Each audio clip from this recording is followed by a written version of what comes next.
Welcome my YouTube channel HK Vidya coaching centre Bakshi ka Talab Lucknow.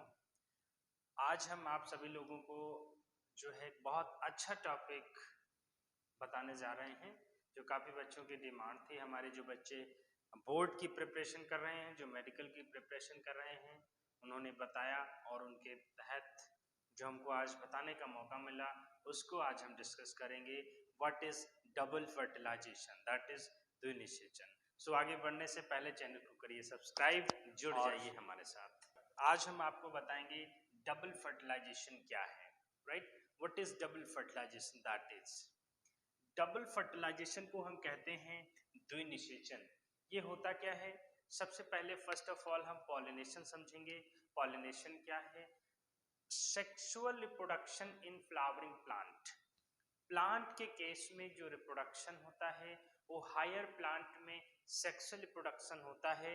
क्यों? क्योंकि उसमें सेक्स ऑर्गन पाए जाते हैं जिसको हम स्टेमन और कार्पेल कहते हैं। ये जो है सेक्स ऑर्गन है हायर प्लांट के, और अगर ये प्लांट्स के अंदर या प्लांट्स के फ्लावर पे पाए जा रहे हैं तो उसको हम हायर प्लांट्स के अंतर्गत पढ़ेंगे, right.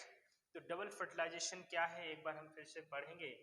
Double fertilization basically pollination transfer of pollen grain from anther to stigma is called pollination, may be do cross pollination और सेल्फ पॉलिनेशन, दो प्रकार का होता है, राइट। सो डबल फर्टिलाइजेशन क्या है, लेट अस कंसीडर, डायरेक्टली बताऊंगा बाबू।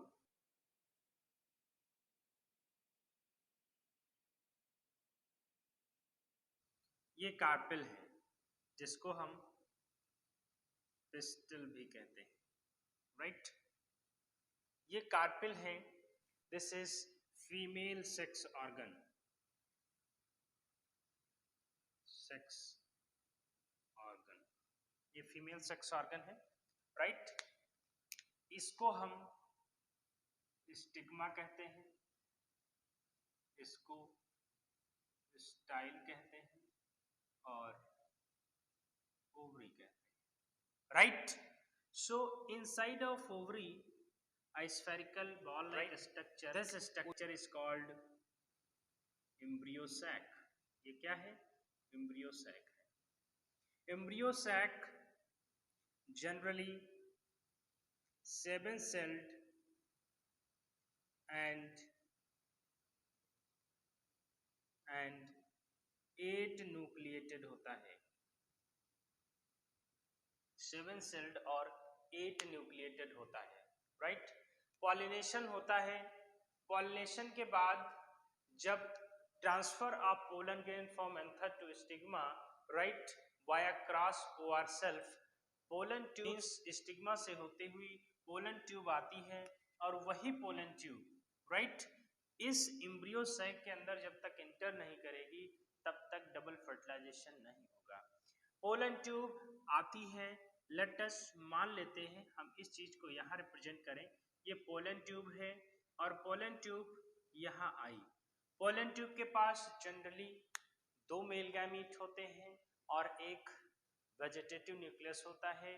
जो वेजिटेटिव न्यूक्लियस इसको नरिशमेंट और वे ऑफ डायरेक्शन प्रोवाइड करता है, राइट। इसको हम डिटेल में नहीं बता रहे हैं, आपको मेन जो मेरा क्वेश्चन है डबल फर्टिलाइजेशन उसी को हम क्लियर कर रहे हैं, राइट। उसके बाद यही पोलन ट्यूब इस एम्ब्रियो सैक के अंदर इंटर करेगी और इंटर करने के 3 रास्ते होते हैं। अगर ये पोलन ट्यूब यहां से इंटर करेगी तो कहलाएगा पोरोगैमी, राइट। और यही पोलन ट्यूब मिड से अगर इंटर करती है तो कहलाएगा मेजोगैमी, और यही पोलन ट्यूब अगर लोअर साइड से एंट्री करेगी तो कहलाएगा चलाजोगैमी। 3 डायरेक्शन से एंट्री होती है पोलन ट्यूब की inside of embryo sac, right.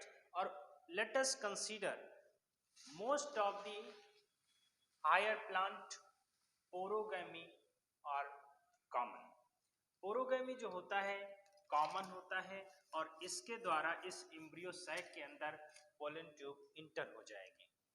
Right, ये एम्ब्रियो सैक है। ये ऊपर की जो 3 सेल है मेरे बाबू, इनको कहते हैं एंटीपोडल सेल। क्या कहते हैं? Antipodal cells. और ये सेंटर में जो एक होती है इसको कहते हैं एग सेल, और जो दोनों सराउंड में होती हैं इनको कहते हैं सिनर्जिड सेल या एक्सेसरी सेल। और जो सेंटर में होता है इसको कहते हैं पोलर न्यूक्लियाई या सेंट्रल न्यूक्लियाई। ये डिप्लॉयड होते हैं और rest of cells are haploid. इसके अंदर एंट्री कर गई, this is pollen tube enter. ये पोलन ट्यूब इंटर कर गई। पोलन ट्यूब जब इंटर करती है मेरे बाबू, तो मेल गैमीट और वेजिटेटिव न्यूक्लियस भी अंदर एंट्री कर जाते हैं। वेजिटेटिव न्यूक्लियस जो है ये डिस्ट्रॉय कर जाएगा एंट्री करने के बाद, और जो आपके मेल गैमीट्स हैं वो एक पोलर न्यूक्लियाई से फ्यूज करेगा, एक एग सेल से फ्यूज करेगा। जो एग सेल से फ्यूज करेगा उसको हम कहेंगे सिंगैमी। क्या कहेंगे? सिंगैमी। और जो पोलर न्यूक्लियाई से फ्यूज करेगा उसको कहेंगे हम ट्रिपल फ्यूजन। क्या कहेंगे? ट्रिपल फ्यूजन कहेंगे। और यही ट्रिपल फ्यूजन और सिंगैमी मिलकर के डबल फर्टिलाइजेशन कहलाते हैं। Totality about clear. Double fertilization आपने देखा, ट्रिपल फ्यूजन, सिंगैमी जब एम्ब्रियो सैक में एक साथ साथ होता है उसको ही हम डबल फर्टिलाइजेशन कहते हैं। Right, thank you so much. Next topic के साथ जल्द ही मिलेंगे, तब तक के लिए नमस्कार।